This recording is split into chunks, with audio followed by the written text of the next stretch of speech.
Alright, welcome back. Day 6. Day 6, let's go. Alright, liquidity part 2.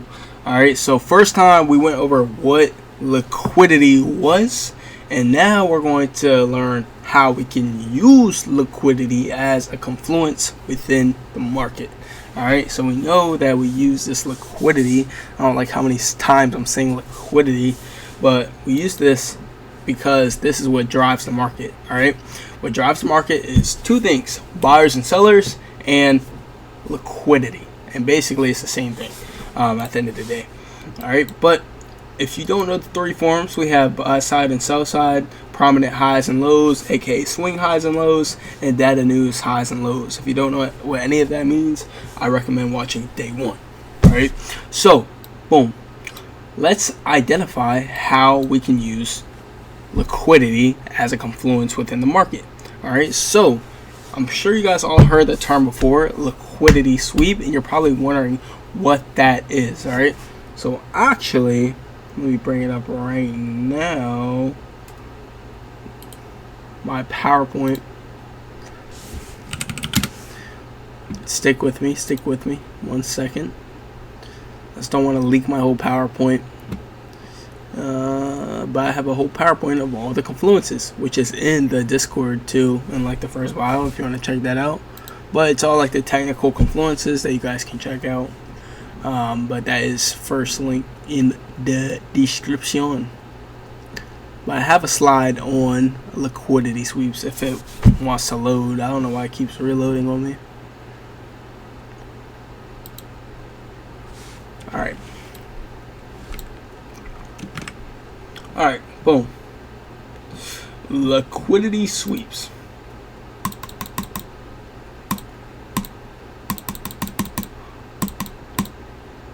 Alright, boom, boom, boom. Liquidity, fundamentally, it refers to the available supply of shares that's at the given time and moment. Let me move this out the way. And basically, liquidity is when the liquidity gets swept, right? Pretty simple, all right? I know we're going to get more into that. But essentially, we already went over what liquidity is. It drives the market, right? If there's a lot of sellers in one place of the market, that forms liquidity, right? So this line, like where my mouse is, this would indicate where the liquidity is. Not this line, and ignore that, but this line down here. All right, and price wants to target that liquidity, because if it's sell side liquidity, we have what we call sell stops under that sell side liquidity. If it's buy side liquidity, we have buy stops under or over that buy side liquidity. And that's more like an imaginary term. Don't really like take that as something you see. It's not visual, it's imaginary, those buy stops and sell stops. But price wants to target those buy stops and sell stops. All right, so that's why we can see here price literally goes exactly to where those sell stops are being rendered, or where they are. All right, which induces us to have a liquidity sweep. All right, so boom, same kind of here, same kind of concept here. We'll identify some more clear, I guess, clear examples of liquidity on the buy side of the market, because it's a little wonky, but you can see the concept. We have resting liquidity up here, and then we come sweep it and come lower. We use liquidity sweeps as reversals within the market. So let's hop back into the charts so we can see this technically.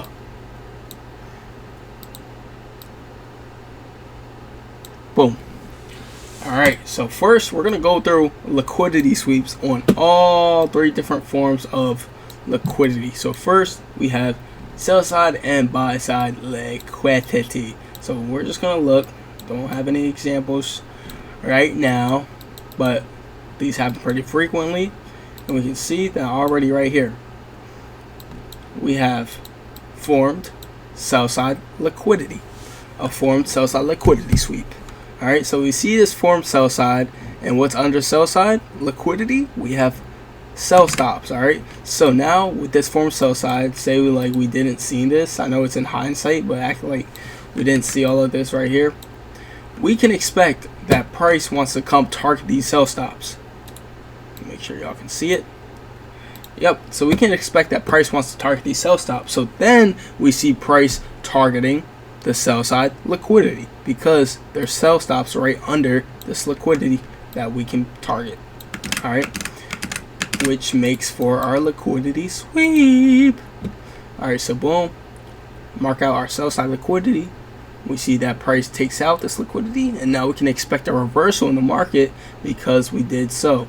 All right, now we come higher because our liquidity sweep induces us to have a reversal. It induces a reversal. All right, boom. Let's look for a buy side example. So this is sell side liquidity. You're probably wondering why didn't we mark out the buy side? For one, the buy side was less prominent than the sell side. You see that our sell side liquidity, we can mark out a line, and our real bodies, right, are nice and flush with this line, right? So we got a couple real bodies that are nice and flush with this line, and we also have the wicks of the real bodies the wicks of the candlesticks that match also up with this line relatively, right? It doesn't have to be perfect, it can be relative, right? And we can just see that in hindsight that we targeted the sell side opposing to the buy side, right? Well, buy side would be up here, and we can also say the same thing, I guess, but just looking at overall like what's happening within the market, we can just see that we targeted the sell side. Therefore, it's sell side liquidity. Well, not even therefore it's sell side liquidity, right? We gotta remember that sell side liquidity will be on the sell side of the market, on like the more discounted side of the market. Buy side liquidity is more on the premium side of the market. All right. Pretty sure there's like a 50-50 array you can do in here. Literally just like this, basically. With our GAN box here, you can copy my settings if you please. We can see top 50 half, buy side, bottom, sell side. Simple as that. Wouldn't even complicate it at all. Alright, boom. Let's look for a buy side example where we swept buy side liquidity. Oh shoot, right here. Like I said, these happen pretty frequently, so you can spot them pretty easily. Boom. You can see that we have a relative, us tapping a price, the same price relatively several times. That boom, boom, boom. We can kind of place a line right here to signify that we have buy side liquidity being formed, or even if we wanted to make a line right down here, I feel like that would be more, that would just be better. So we can see this or this. All right, we come higher, we sweep this liquidity, we take it all out. And then what is a liquidity sweep used for? It's used for a reversal in the market. So therefore, if we're coming higher from a liquidity sweep, then we would want to see our liquidity sweep push us lower. Very, very simple. Like literally a second grader can understand this. Identify our liquidity within the market. This is called buy side liquidity. All right. If market is pushing higher, price is pushing higher, then we want to see the sweep induce us to come lower. Boom. Simple as that. Nothing much to it. A second grader can understand this. It's okay if you don't. Alright. Just practice that on your own, because trust me, it will pay off. Alright. It will pay off. So that is buy side and sell side. Alright. If we can look for another one too if you guys want. Well, we have buy side liquidity being formed right here. Alright, and even sell side too, kind of. But let's look at the buy side example first. Boom. Got relative buy side liquidity. Price is tapping at one certain area several times in the market. Boom. Price, yeah, it kind of trickles down here for a little, but then boom, we come take out these buy stops. Boom. Come back lower because we're looking for a reversal from a liquidity sweep. Alright, so whenever I say we're coming up and I want to see a liquidity sweep, that means I want to see a reversal within the market. Alright, down here, sell side liquidity. Alright, boom. We see market, yes, we trickles higher for a little, but eventually it wants to come take out these sell stops. Because there's sell stops under the sell side liquidity that market just wants to take out. and then boom, want to see a reversal. If we're coming lower, then we want to see us come higher with the liquidity sweep. If we're coming higher, then we want to see us come lower. All right, boom. Look, buy side and sell side liquidity sweeps. Congrats, now you understand. Number 2, prominent highs and lows, all right, or aka swing highs or swing lows, all right. So remember, when we're looking for these highs and lows, we're looking for what? A low, lower low, and a higher low. This indicates a swing low, all right. Kind of looks like that V letter, that V, yeah, V shape, all right. So boom, let's identify one, all right. So boom, let's say this one, pretty prominent. One reason why I like to say prominent highs and lows is because prominent means that they stand out to us, because these swing highs and swing lows usually stand out to us. All right, so one we can see right here that kind of stands out to us. Boom, boom, boom. All right, low, lower low, higher low. Oh, that voice crack was crazy. Boom, kind of creates like a V. All right, we can see, I'm not gonna have 3 lines, I'm just gonna have one at the low. We can see that this is a swing low. All right, now of course, when we get to that point again in the market where we're trending around this this swing low, we want to then see market take out this swing low. So boom, or come lower, take out the swing low. What does a liquidity sweep induce? A reversal. So we want to see us come higher from that that low, or us taking out that low. All right, you see it takes it out by the tick too. So it's not like a coincidence. This is always happening. All right, boom, boom. All right, let's see another example. These are pretty easy to identify. All right, boom, nice swing low right here. Boom, boom, boom. Don't think about it too much fundamentally. Just think about it technically. What is actually happening within the market, in the charts. So boom, we have a low, pretty prominent to us. It stands out. It's kind of like an eyesore. And then what do we have? What happens?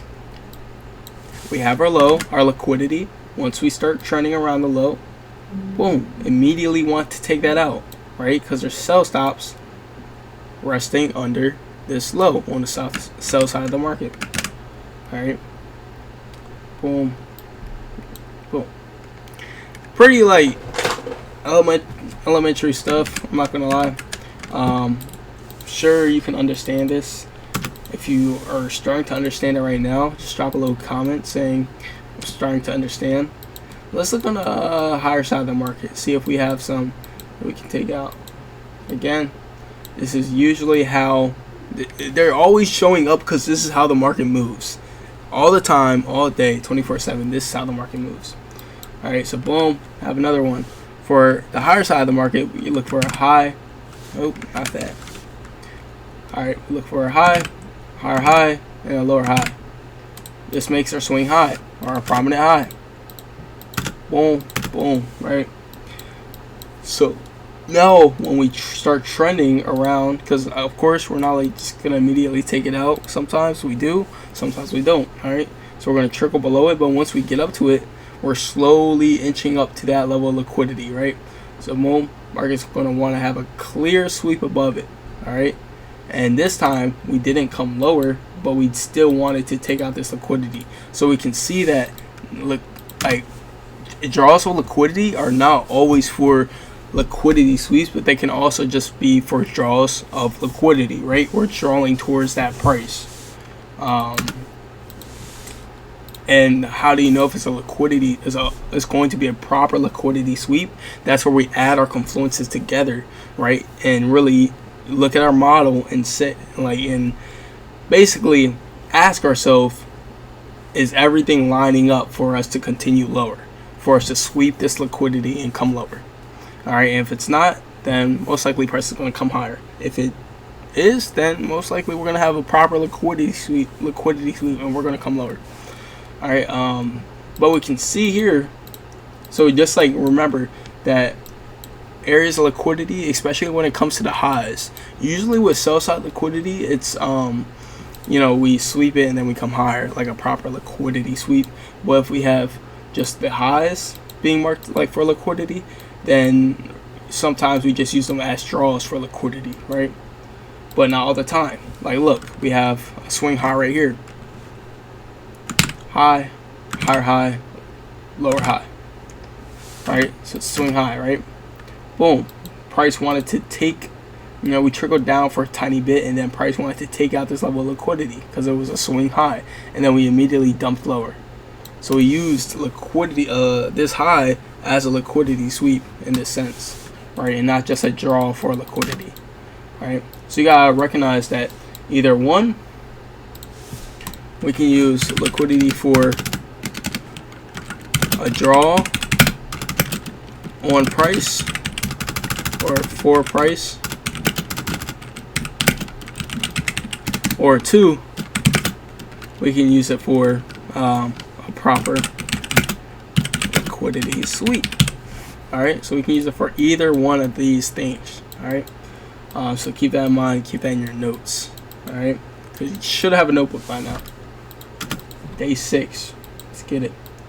Alright, so we've seen it on the sell side and buy side of the market, higher side and lower side. Alright, let's look at number 3, data news highs and lows. I'm going to add a number 4 too, because there is a number 4 I low-key forgot. So if you are watching part 2, good for you, because I forgot to add this on part 1. But I'll tell y'all soon. Alright, but now data news highs and lows.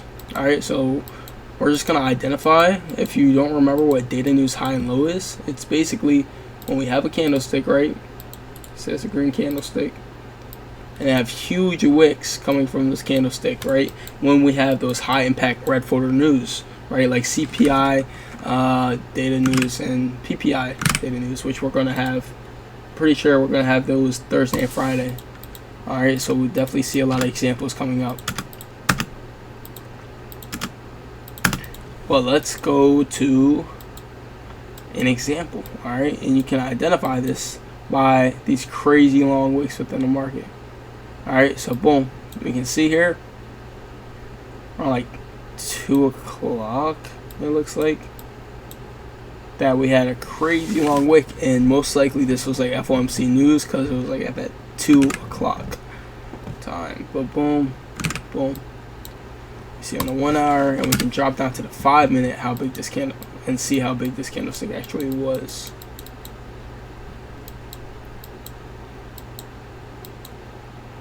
Alright, so boom, this, I'll say right here.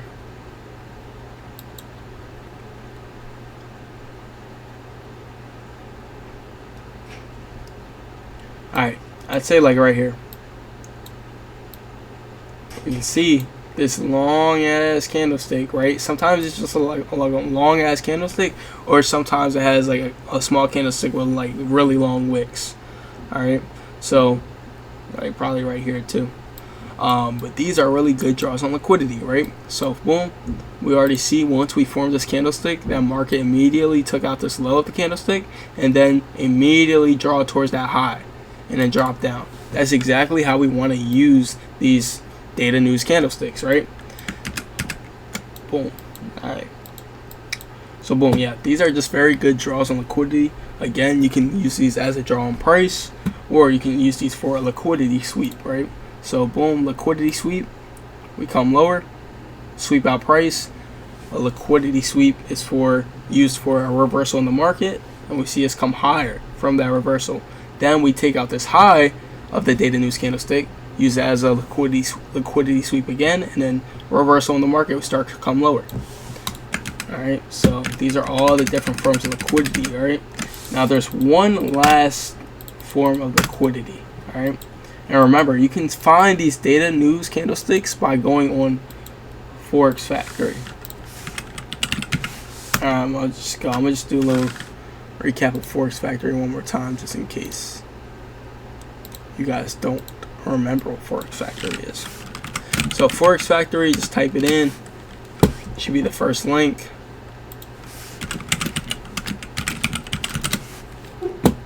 Boom. And then you see here, I kind of have my filter on, so it filters out when there's like no news. All right, so boom. If you're trading NQ and ES, which is all this course is surrounded by, all right, then you are only looking at USD. If you're trading a Forex, you're probably looking at other pairs, or but for the main part, I'm just looking at USD news. All right, United States dollar news. All right, expected impact. Gray means it's a bank holiday. Yellow means it's a very low impact on the market. Orange means it's medium impact on the market, and it says it right here too. Red means it's high impact expected on the market. All right. You usually want to keep all the event types in there.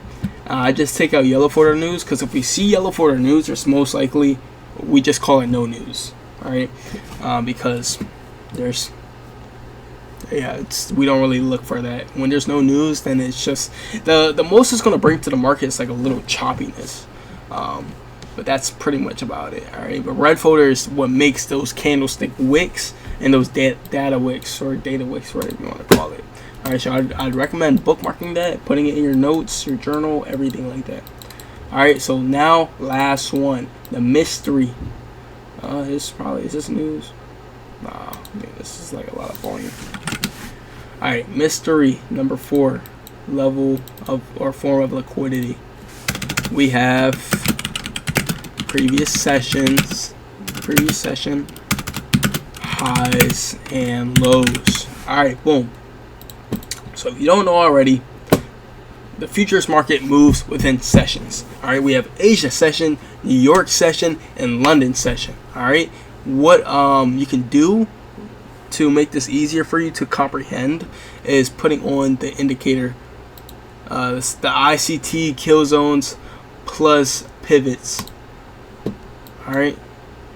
Oh, did it turn on? All right, boom. So what this shows us is all the different sessions and all the highs and lows of the sessions, right?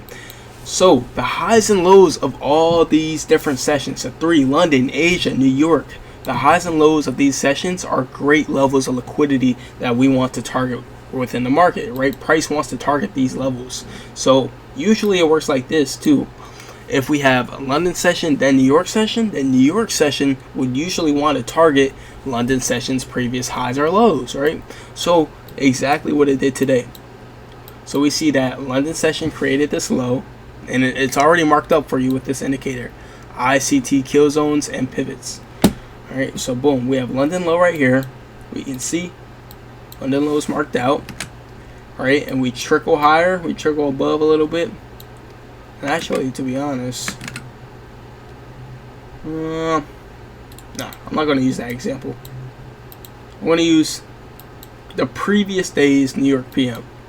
Alright, so we have New York PM low right here, this black line, right?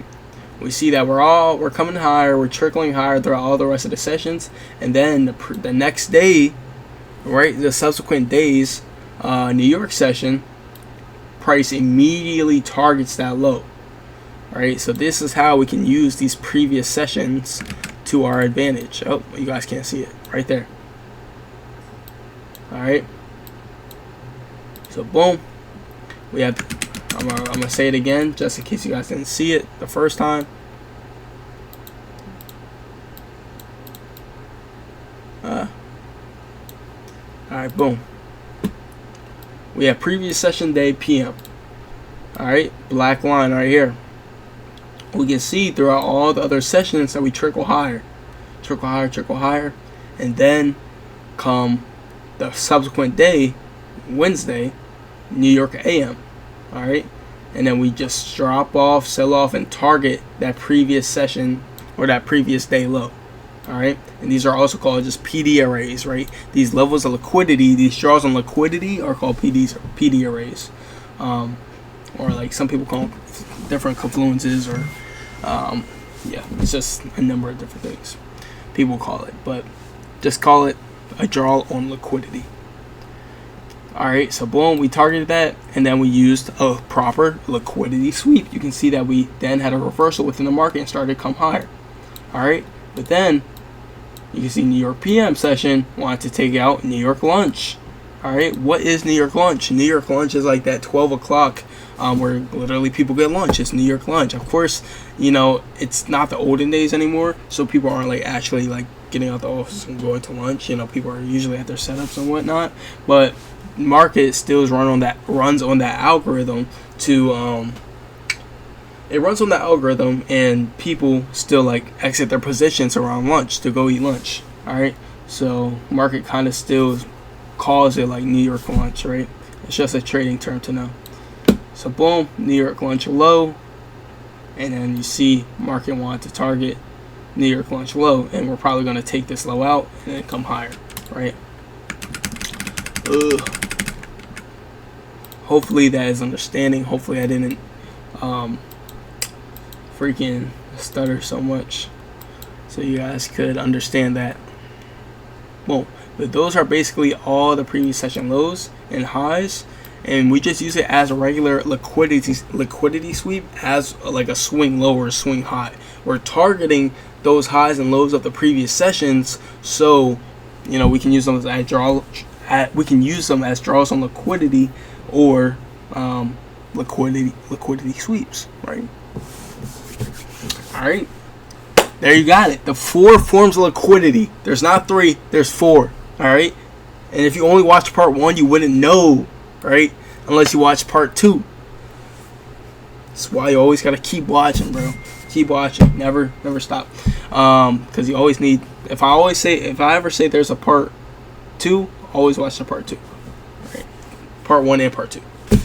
But yeah, now you know liquidity sweeps. Now you know the forms of liquidity, how we use liquidity, and yeah, day 6 down. Day 7, let's go. You're gonna be profitable, my boy. Let's get it.